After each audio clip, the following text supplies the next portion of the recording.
before the grand chamber of the Galactic Council, where the light of 100 stars poured through a massive crystal dome, Lucas Thorn stood silently. His representative attire, a simple black suit traced with golden threads, was understated yet striking against the sea of flowing ceremonial robes worn by the galaxy's delegates. His gaze was steady, but inside, a storm raged. Today, he wasn't here just for Earth. He stood for every human who had ever looked up at the night sky and wondered, "Can we reach the stars?" Lucas Thorn of Earth, announced Ambassador Crichton, a being with shimmering silver skin and eyes that gleamed like precious stones. His voice carried a weight of authority as it echoed across the chamber. "The Galactic Council has reviewed your request for membership. The decision has been made." The hall fell into a tense silence. Hundreds of eyes, from the soft tentacles of the Rigolites to the fiery plumes of the Faltress, turned toward Lucas. In their gaze, he saw curiosity, skepticism, and even a flicker of fear. He was used to it. Humanity was often regarded as dangerously ambitious, a species too unpredictable to trust. Ambassador Crichton paused, a faintly malicious curve forming on his thin lips. "The Galactic Council has decided to deny Earth's membership. Your technological progress is too rapid. Your military strength is too formidable. You are a threat." The final words struck like a blade to Lucas's pride. He drew a deep breath, forcing himself to remain composed, but not everyone in the hall shared his restraint. A faint gasp escaped from one corner of the chamber, the sound of a young delegate from Krythar, a world Lucas knew the council had abandoned in its hour of need. "Ambassador Crichton," Lucas said, his voice cutting through the silence like a blade. It was calm but laced with steel. "I'm not surprised by your decision, but I must ask, if you fear us so much, what will happen when you can no longer control us?" A ripple of murmurs swept through the rows of delegates. Crichton's face darkened, and he slammed his hand on the table. "Earthling, you have no right to question this council. The decision has been made. Leave this hall immediately." Lucas didn't budge. His gaze swept across the room, taking in the hundreds of faces, each representing a different species with its own story. "I will leave," he said, his voice low but heavy with meaning. "But mark this moment. This is not the day Earth was defeated. This is the day we were set free." The chamber doors opened behind him, and light from the corridor spilled in like a torrent. Without hesitation, Lucas turned and began to walk away. His final words echoed through the grand chamber like a tolling bell. "We don't need your approval to move forward, but you will need us sooner than you think." He left the hall, leaving behind a heavy, stunned silence. Crichton, his composure slipping, barked orders to resume the meeting, but in the shadowed corner of the room, Selena Crin's eyes gleamed with interest. She wasn't of Earth, but at that moment, she realized that this man was someone the galaxy could not afford to ignore. The metallic doors of the central meeting chamber on Earth slid shut, leaving behind a heavy, suffocating silence. Lucas Thorn stood by the window, his gaze fixed on the pitch-black night sky, where countless stars glittered as if daring him to rise to the challenge. He said nothing, but his shoulders squared, his entire stance radiating an unshakable resolve. Behind him, Earth's foremost leaders, scientists, military officials, and politicians waited in tense anticipation. "We knew they would reject us," rumbled a deep voice. General Arthur Reeve, commander of Earth's space forces, leaned against the edge of the table, his expression carved in stone. "But what I didn't expect was the sheer level of disdain. They didn't just refuse us, they want to stop us.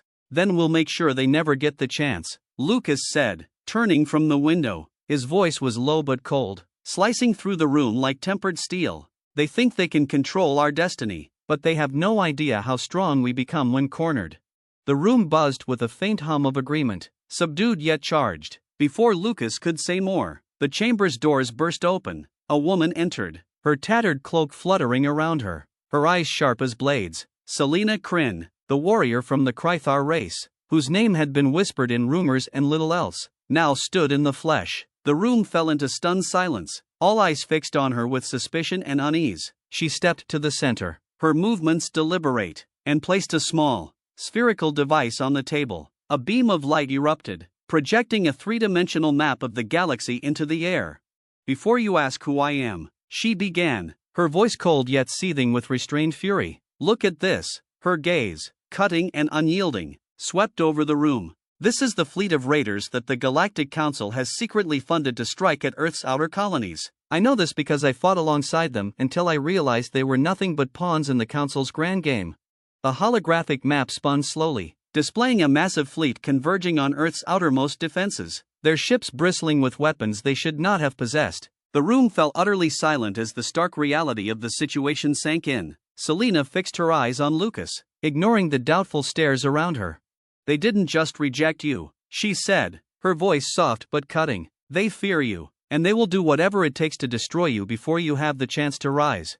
Lucas stepped closer to the map, his eyes locked on the pulsing red markers that represented the enemy fleet. There was no time for anger, no room for fear. He turned back to face the room, his expression fierce, his voice unwavering. "Then we'll be faster than them, smarter than them, and stronger than them. We don't have the resources to take on an entire coalition of raiders," one engineer protested, his voice trembling. "We haven't even finished the energy projects that could make this possible." "We haven't finished because we've been playing by their rules," Lucas snapped, his words like fire igniting the room. "This is the moment we break every limit. No more waiting, no more fear. If they're afraid of us, let's show them why." Selena stepped forward, a faint but knowing smile breaking across her face for the first time. "You need me," she said, her voice steady and filled with quiet confidence. "Not just because I know how to fight, but because I know how to face the monsters you haven't even dreamed of yet." Lucas nodded, turning to the assembled leaders with the weight of the moment bearing down on his shoulders. "From this moment, Project Genesis is activated. We will build ships faster than light. We will find allies who've been crushed under the Council's heel and turn them into friends. And above all, we will ensure that no one decides our fate except ourselves." The room remained silent for a moment, the weight of his words settling over everyone. But something had shifted. The air was no longer heavy with doubt. It was alive with purpose. They all knew there was no turning back. The large window at the far end of the room framed the vast, star-strewn expanse of space. What once seemed like an unreachable frontier now glimmered as a challenge, a promise of what could be. The stars, distant and untouchable, were no longer a limit. They were the start of a revolution. The first weeks after Project Genesis began were a relentless blur of activity. The main base on Titan's surface, now christened Nova Bastion, had become the epicenter of humanity's desperate push for survival. Freighters from across the solar system poured in, carrying materials to construct warships and research facilities. Yet the pressure was not just from the work, it came from Selena Crin's persistent warnings.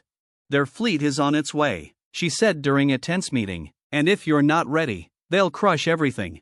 Lucas didn't respond immediately. His eyes lingered on the holographic model of a quantum lattice engine, the heart of the new ships they were developing. The technology, if successful, would enable vessels to move faster than anything the galaxy had ever seen. But there was a problem: it wasn't ready. "We'll be ready," Lucas finally said, his voice steady and laced with determination. "Not just to defend ourselves, but to prove to the galaxy that humanity can achieve what no one thought possible." That was when the real challenges began. The technology was complex, the resources limited, and as news of the approaching raider fleet drew closer, the team's morale began to fray. Yet Lucas never faltered. Hour after hour, he worked in the labs, refining every detail of the engine. Selena often stood by his side, watching silently. She rarely spoke, but her presence was a constant reminder that they were not fighting just for Earth, they were fighting for everyone who had ever been crushed under the weight of tyranny.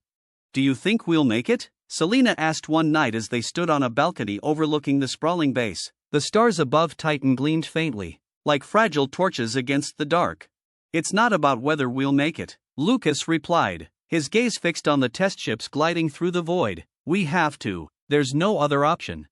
Just as they began to see progress, disaster struck. An explosion ripped through the testing site. The quantum engine's reaction system spiraled out of control, triggering a chain reaction that destroyed nearly all their prototypes and claimed the lives of several brilliant engineers. The base was filled with the wail of alarms, and the air grew thick with smoke and despair.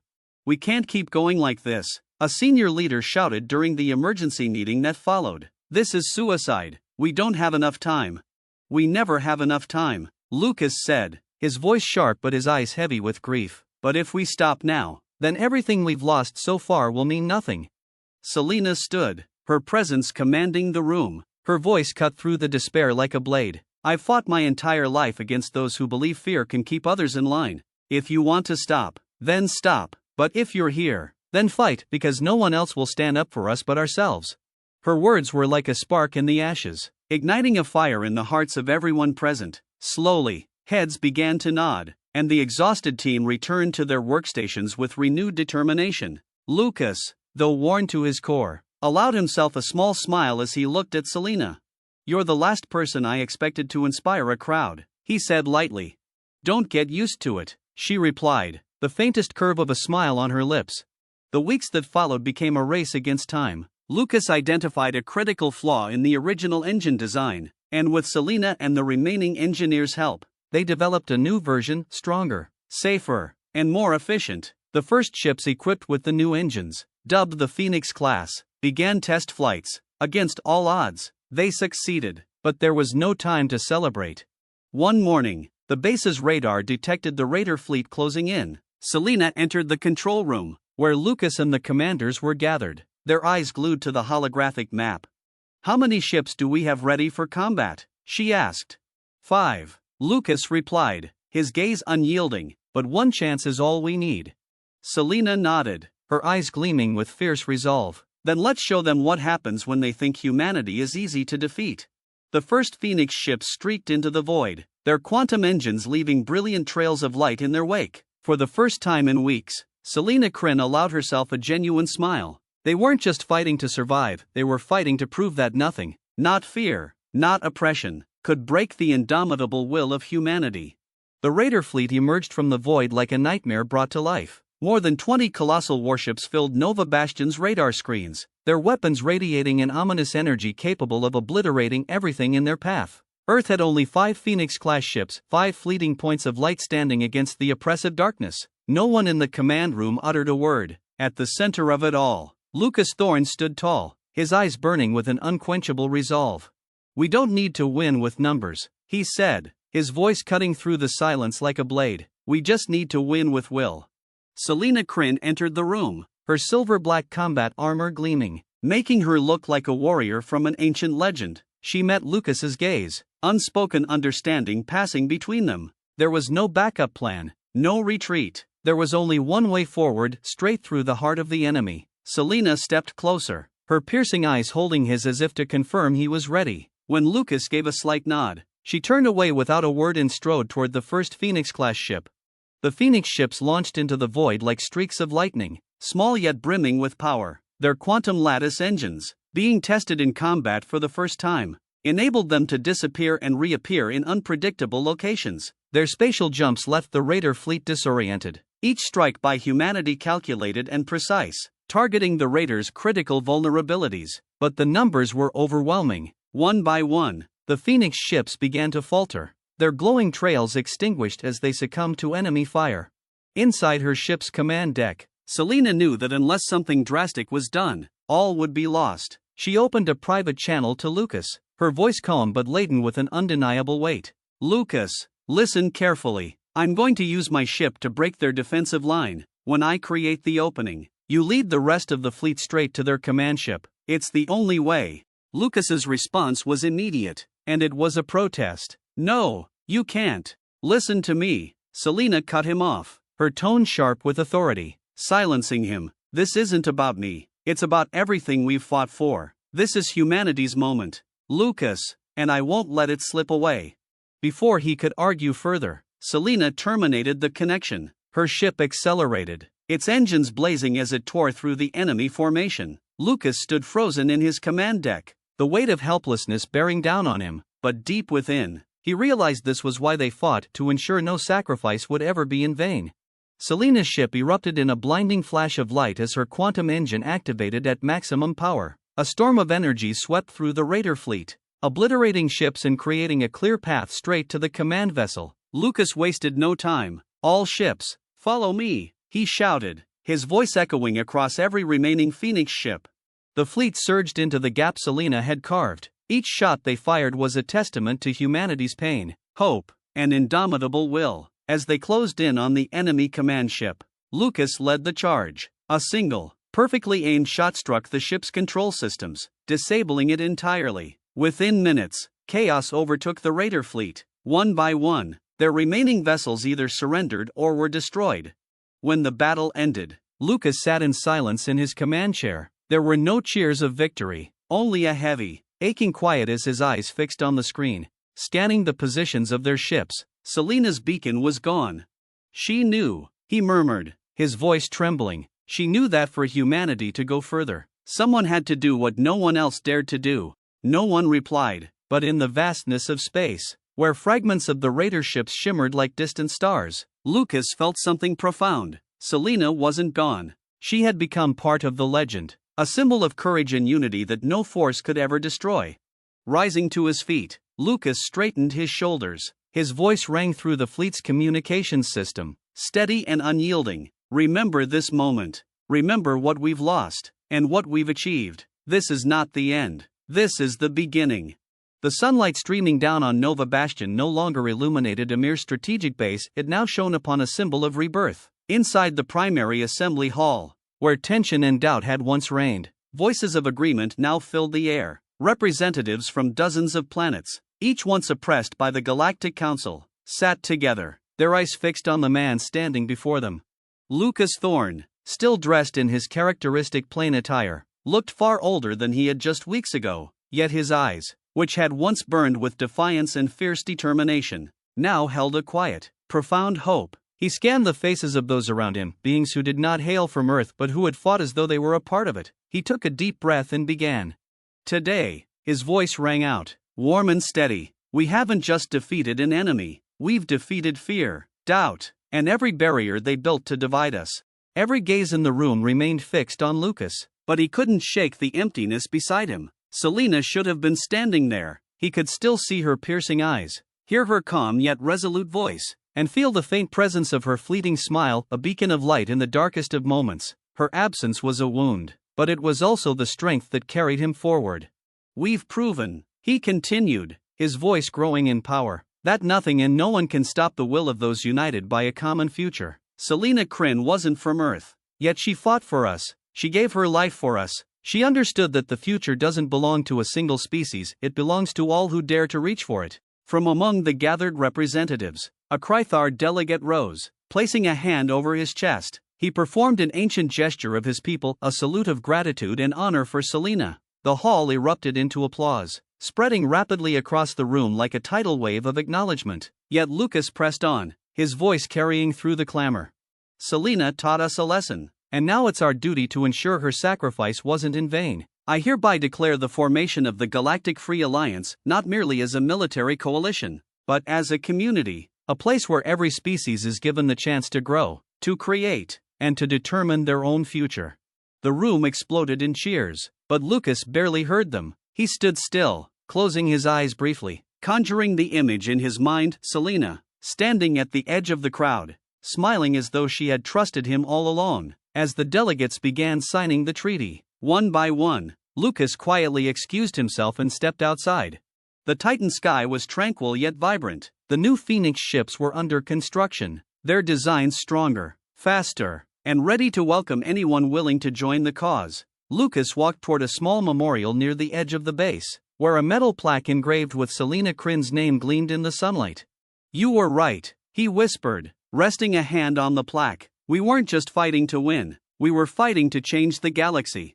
Suddenly, a bright light flared across the sky. Lucas looked up to see a new ship emerging from the void, a groundbreaking design created through the collaborative efforts of engineers from Earth, Krythar, and other allied worlds. Its hull bore the emblem of the Galactic Free Alliance, two interlocking circles, a symbol of limitless unity. For the first time in what felt like an eternity, Lucas smiled, a genuine, deep smile from the core of his being. Selena was gone, but her legacy, and the legacy of all who had given their lives, would endure. The galaxy was no longer a place of fear and control, it had become a space of hope, a realm where all beings could dream of possibilities beyond imagination. Turning away, Lucas made his way back to the base. His work was far from over, and he knew, deep within his heart, that this journey was only the beginning.